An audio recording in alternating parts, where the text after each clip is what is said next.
Congressman, your reaction to what we've heard from Republicans so far, I'm assuming, obviously, you don't have a dog in this fight, but I'm wondering, as Democrats, and you sit across the aisle watching this unfold, where do you guys think it lands?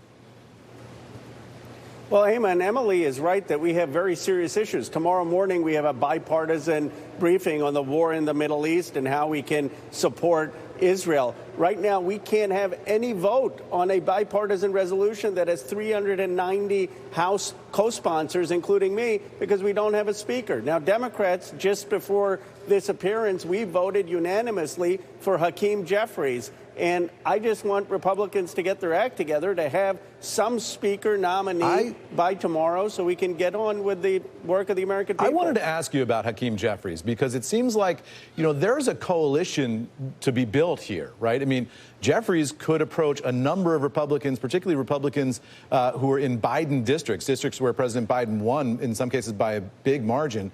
He could put together some kind of coalition effort, but sort of Washington just isn't culturally built that way. Do you think he's tempted at all to kind of reach across the aisle, poach a couple of Republicans, and make himself speaker? I do. I think he offered that prospect in the Washington Post op-ed that he wrote a couple days ago, where he said, let's form a unity government. Let's be fair.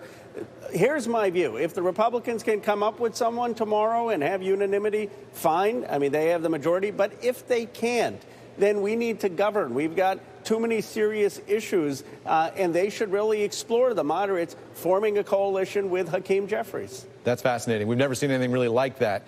Congressman, you're introducing a new platform proposal, this idea that you'd help fight corruption in government. You outlined several measures here, including banning PAC money, stopping congressional stock trading, term limits for members of Congress and Supreme Court justices, banning former members of Congress from lobbying, establishing a judicial code of ethics. Pretty much everything that's going on in Washington right now, you would ban, right? I mean, and you've gotten some support from Republicans. I wonder how practical that all is. The idea of members becoming lobbyists, that's how members cash out, right? And they buy their beach house when they're done being a member of Congress and go into lobbying. All of that stuff, it's maybe unappetizing to people in the country, but inside Washington, all those practices that you are setting out to ban are beloved by some people. There's never been anything I have done that has struck more of a nerve than the political reform plan. And the premise is simple. You shouldn't come to Congress if your goal is personal profit. Harry Truman won World War II, and afterwards he was too poor to even afford a train ticket to Washington.